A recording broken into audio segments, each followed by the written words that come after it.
लेकिन भीम का और हिडम्बा का विवाह होता है।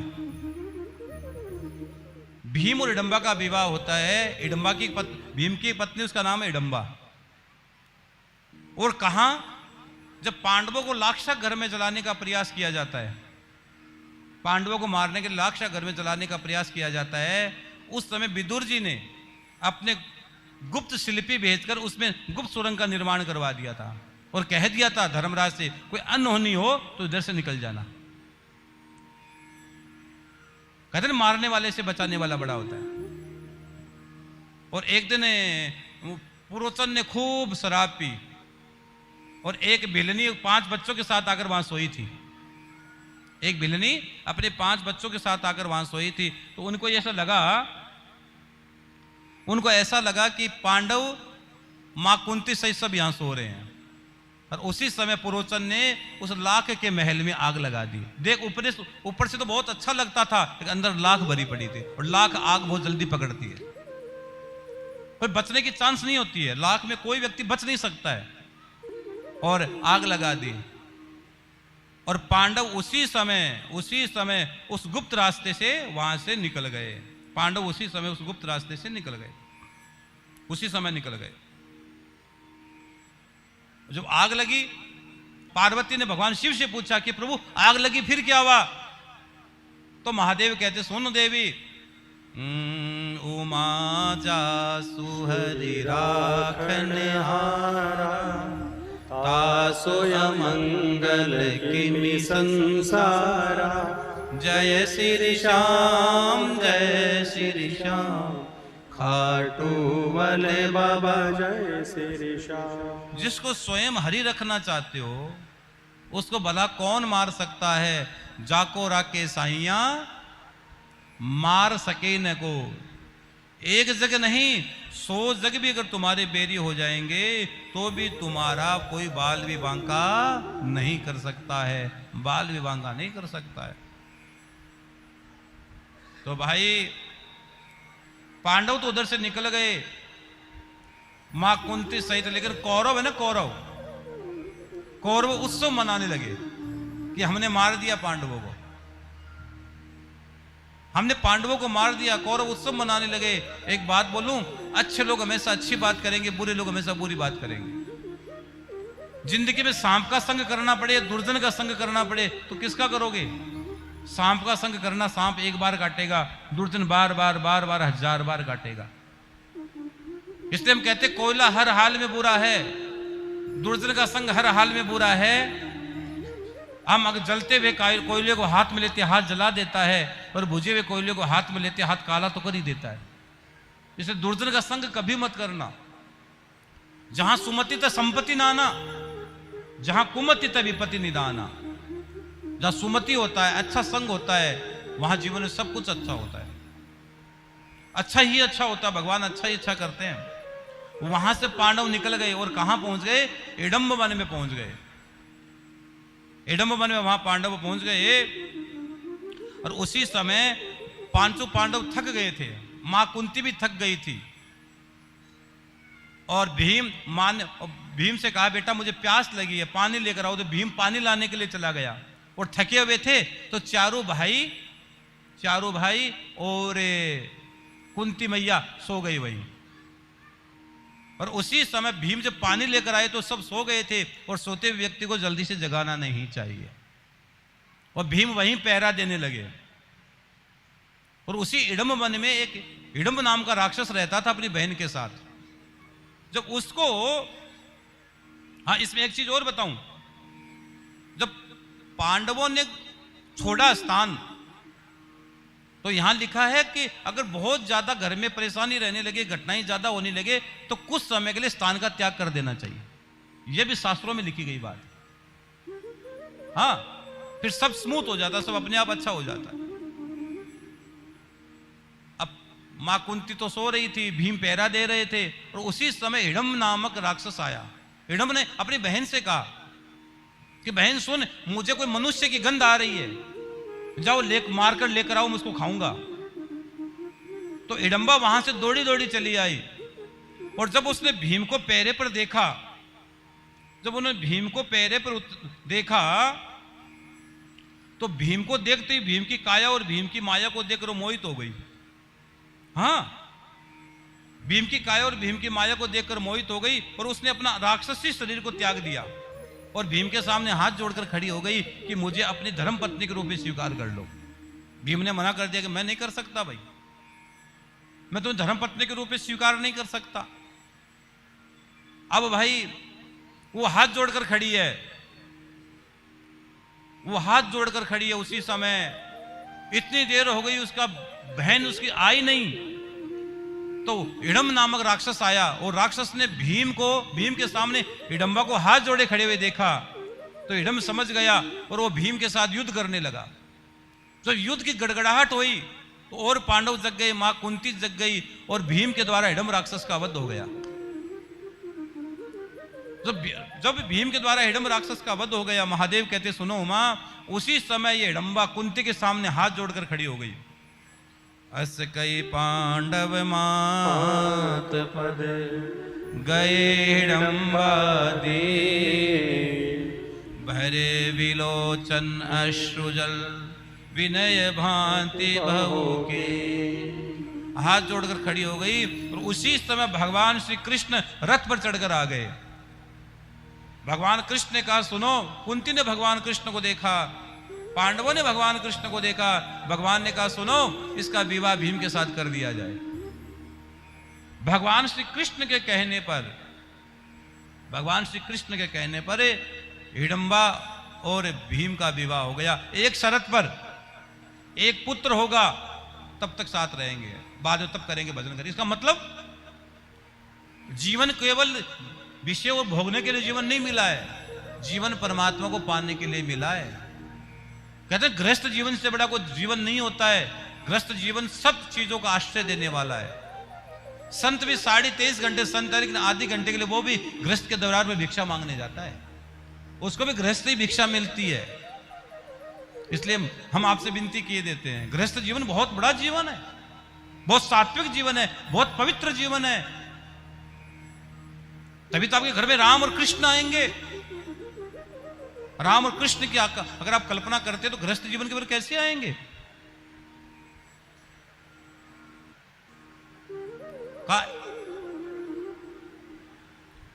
और कि दिन में साथ रहेंगे, रात में साथ नहीं रहेंगे, 12 महीने रहेंगे। विवाह हो गया और कथा में लिखा गया मेरे बहन भाई, आगे कुछ समय के बाद उसी समय भीम को हिडम्बा आकाश मार्ग उड़ाकर लेकर चली गई और कुछ समय के बाद भीम हिडम्बा सुतेक होई, नाम घटोत्कच तेई सोई। जय श्री श्याम जय श्री श्याम, खाटू वाले बाबा जय श्री श्याम। भीम और हिडम्बा के एक पुत्र होता है, उसका नाम रखा गया घटोत्कच।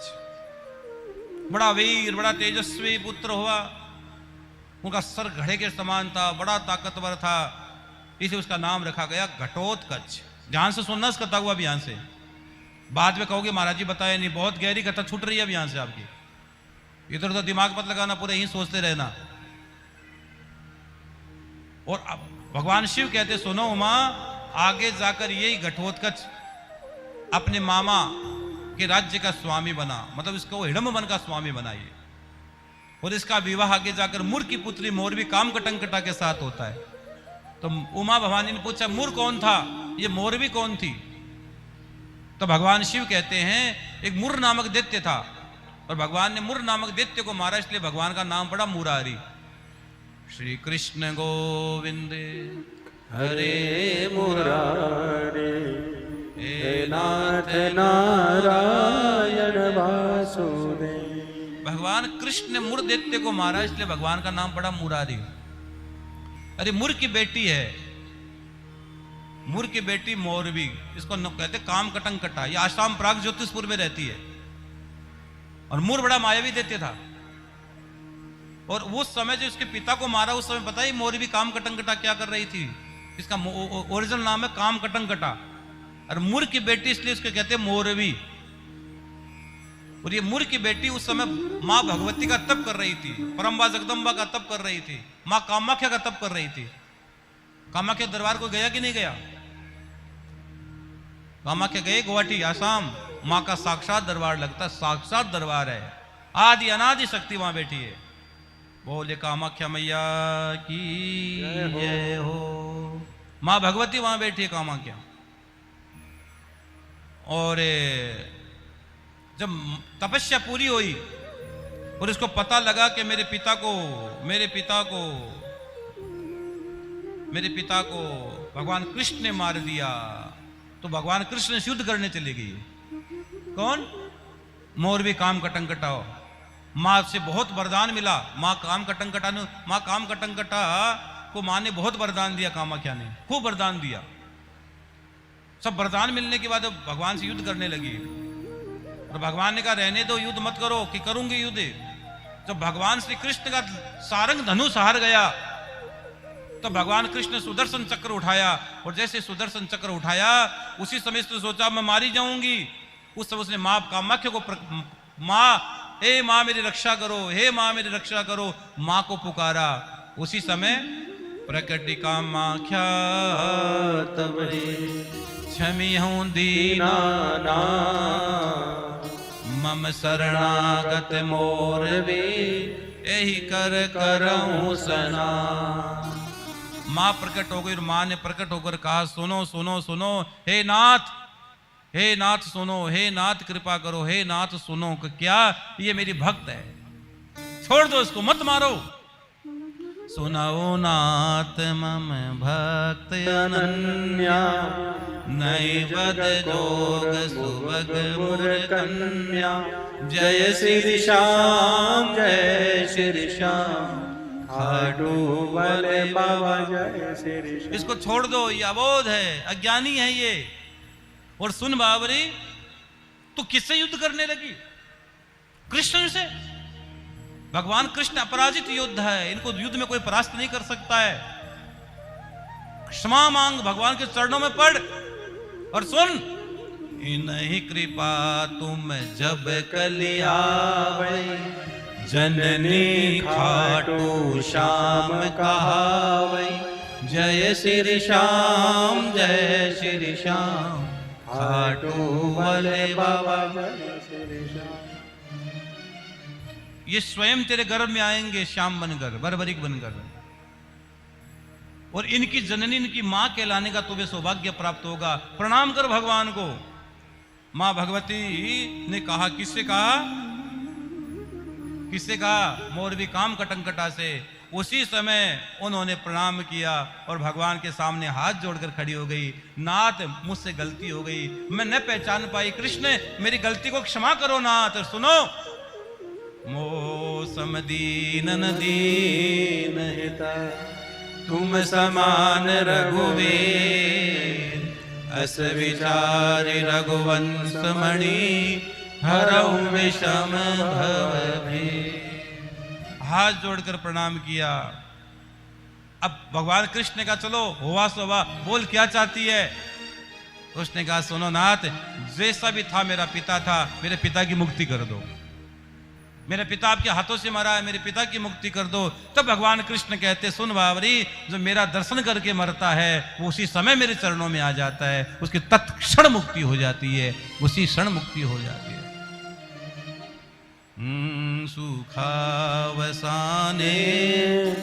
इदमेव सारम दुखावसाने इदमेव गेयम देहावसाने इदमेव जाप्यम गोविंद दामोदर माधवेति गोविंद दामोदर माधवेति गोविंद दामोदर माधवेति। और भैया कुछ समय के बाद भगवान कृष्ण के कहने पर घटोत्कच और मोरवी काम कटंकटा का विवाह हो गया। ध्यान से सुनना भैया, घटोत्कच और मोरवी काम कटंकटा का विवाह हो गया। और जब विवाह हो गया, कथा में लिखा है जब दोनों का विवाह हो गया तो अब जब कुंती के पास, यानी कि घर में बहू आई। विवाह के बाद एक बहुत बड़ी रस्म होती है, आजकल तो वो रस्म खत्म हो गई है, लेकिन एक रस्म होती है। कौन सी होती है? समझ गए?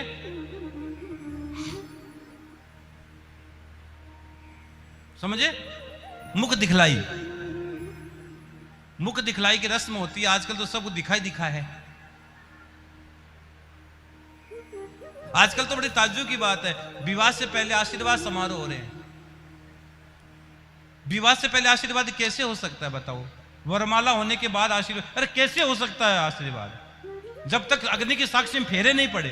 कल को 19-20 हो गया, कोई पार्टी में लड़ाई हो गई, कोई बात है, तो तुम्हारा आशीर्वाद तो फालतू चला गया। आशीर्वाद से ज्यादा खुट्टू होती है। एक लिफाफा ले तुरंत, अरे आशीर्वाद दो बाद में, विवाह के बाद में आशीर्वाद होना चाहिए, बाद में। अगर आपको कोई फंक्शन करना है तो शादी के बाद करो, बच्चे बच्ची पति पत्नी को साथ में। अभी क्या यार, शादी हो ही नहीं, उससे पहले तुम आशीर्वाद दे रहे हो।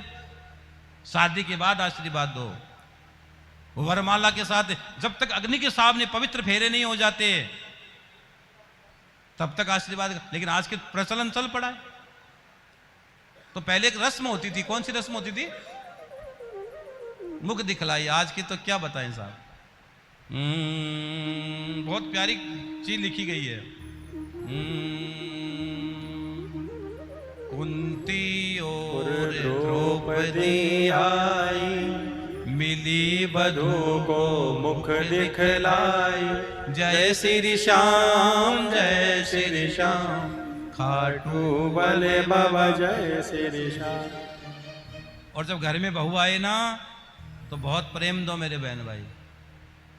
घर में बहू लक्ष्मी का रूप है। जिस घर में बहुएं परेशान रहती है, घर में माताएं परेशान रहती है, वहां से लक्ष्मी रूठ कर चली जाती है। इसलिए आप अपने घर में बहुत प्रेम से रहो।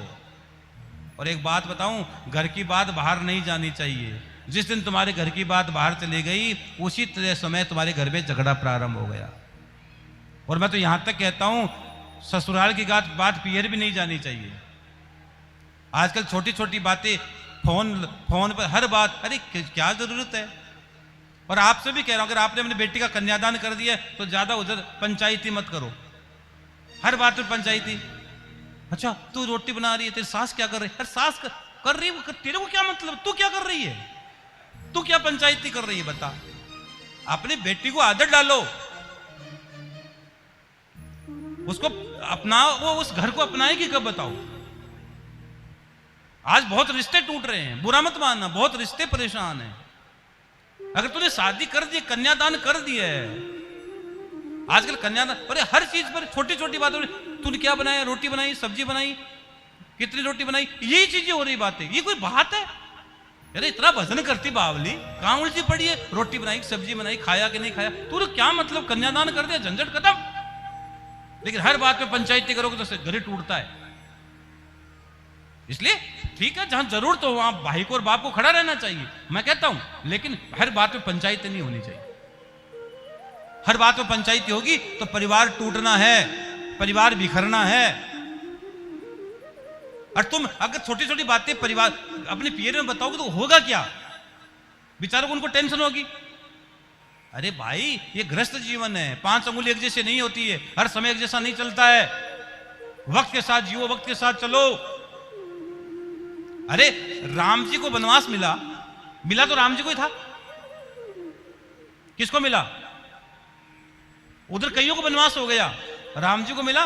राम जी के साथ सीता जी गई, और तापस वेश में कुछ भी नहीं ले जा सकते हो घर से। ये राज कपड़े से उतारने पड़ेंगे, कुछ भी नहीं ले जा सकते हो, केवल धनुष और बाण है तुम्हारा और कुछ नहीं है तेरे पास। लो, एक झटके में छोड़ना पड़ा। और लखन भैया को साथ में छोड़ना पड़ गया। और लखन भैया ने कहा मैं नहीं रहूंगी राम के बगैर। सीता चली गई तो कितनों को वनवास हो गया? 3। उधर उर्मिला को 14 वर्ष का वनवास, और उधर भरत झोंपड़ी बनाकर रह रहे हैं। लेकिन राम ने एक बार भी ये नहीं कहा, क्योंकि परिस्थिति है जीवन में। आप हर परिस्थितियों को अनुकूल, हर चीज समझने की चीजें होती है। तो भाई घर में बहुत प्रेम से रहा करो। और एक चीज और बताऊं, सुनो, जब घर में बहू आ जाए ना तो ज्यादा पंचायती मत किया करो, अपना भजन किया करो।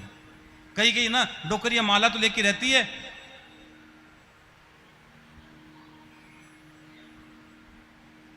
और जैसे कोई बढ़िया हलवा बने, आहा खुशबू बढ़िया आती है उसको, माला कर रही है, अच्छा बहू हलवा बना रही है, ए माला रखी, ला बेटा, अरे भजन कर, भजन कर, भजन। एक 90 साल की डोकरी थी, सुनो, एक 90 साल की डोकरी थी, वो एक पंडित जी के पास गई कि पंडित जी मेरे सन्नी की साड़ी साथी लग गई। क्या लग गई? पंडित जी के पास गई 90 साल की डोकरी कि पंडित जी मेरे सन्नी की साथी लग गई। तो पंडित जी ने कहा, बेचारा सन्नी तेरा क्या करेगा, 90 साल की होगी तुम। कि नहीं पंडित जी समाधान बताओ, सन्नी की साथी लग गई, मेरा समाधान बताओ। पंडित जी ने कहा, एक समाधान तेरा है, तुझे दान करना पड़ेगा 250 ग्राम लोग का, तेरा सन्नी उतर जाएगा। उसने कहा 250 ग्राम क्या महाराज जी, मैं 250 किलो लोग का दान कर दूंगी, लेकिन सन्नी उतर जाएगा कि पक्का उतर जाएगा? कि एक काम कर, क्या जो यहाँ जो इतनी मोटी सी चाबी दबा के रखती है ना गुच्छे की, वो अपने बेटे बहू को दे दे, तेरे सन्नी की साथी इसी समय उतर जाएगी। क्या यार 90 साल के हो गए हो, अभी चाबी लटका के घूम रहे हो, वहां से परवाना पड़ा है, कब जाना पड़ जाए वहां। इसलिए मेरे बहन भाई सावधान होकर चलो। और कुछ समय के बाद मां के गर्भ में मां को हिडंबा तब करने जंगल में चली गई। इसका मतलब जब घर में कोई बहू आ जाए तो आपका काम केवल भगवान का भजन ही होना चाहिए, केवल भजन होना चाहिए। हिडंबा तब करने चली गई। और यहां कथा में लिखा गया है, मां के गर्भ में काम का टंगा टंगा मोरवी के गर्भ में स्वयं परमात्मा आए, भगवान आए मां के गर्भ में। और यह कथा कहती है, सुनो भाई रे, यहां कथा कहती है कि कुछ समय के बाद अब मां के गर्भ में भगवान श्याम बाबा यानी वीर बरगुरु धीरे धीरे धीरे धीरे धीरे बड़े हो रहे हैं। और एक महादेव कहते, सुनो उमा, अब और हर और आनंद उत्सव होने लगा है, मन ही मन आनंद उत्सव। हम कहें तब झांकी लेके आना है, हम जब बोले तब लेके आना है। आपको कह रहे हैं हम जब बोले ना तब झांकी लेके आना, पहले मत लेके आ जाना। आपको जल्दी हो रही होगी श्याम बाबा के जन्म की, हैं? जब प्रभु आएंगे तो हम क्या करेंगे बताओ? आज तो कितना गुलशन सा ये घर, ये पंडाल सजा है, जब परमात्मा आएंगे। सजा दो घर को गुलशन सा,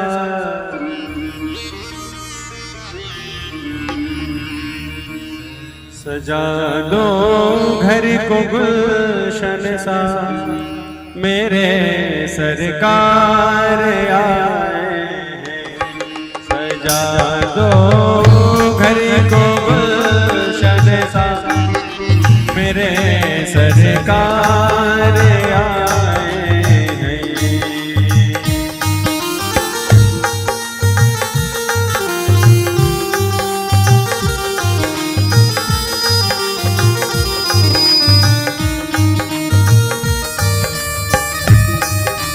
मेरे सरकार आए हैं, मेरे सरकार आए हैं, मेरे सरकार आए हैं। लगे कुटिया भी दुल्हन से, लगे कुटिया भी दुल्हन से, मेरे सरकार आए। सजा दो घर को गुलशन सा, मेरे सरकार आए।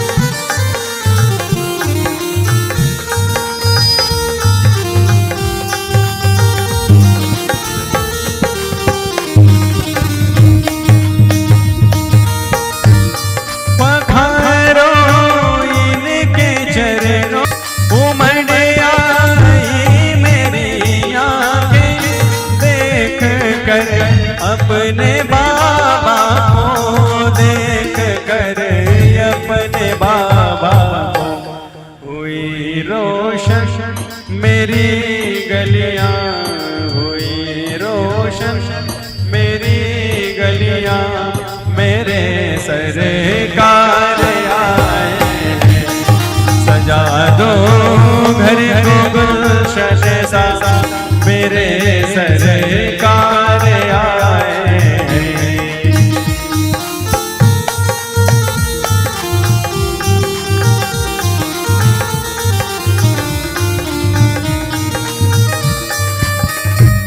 तुम आकर फिर नहीं जाना मेरी इस सोनी दुनिया से, मेरी से सोनी दुनिया से। कहूँ हरदम यही सबसे, कहूँ हरदम यही सबसे,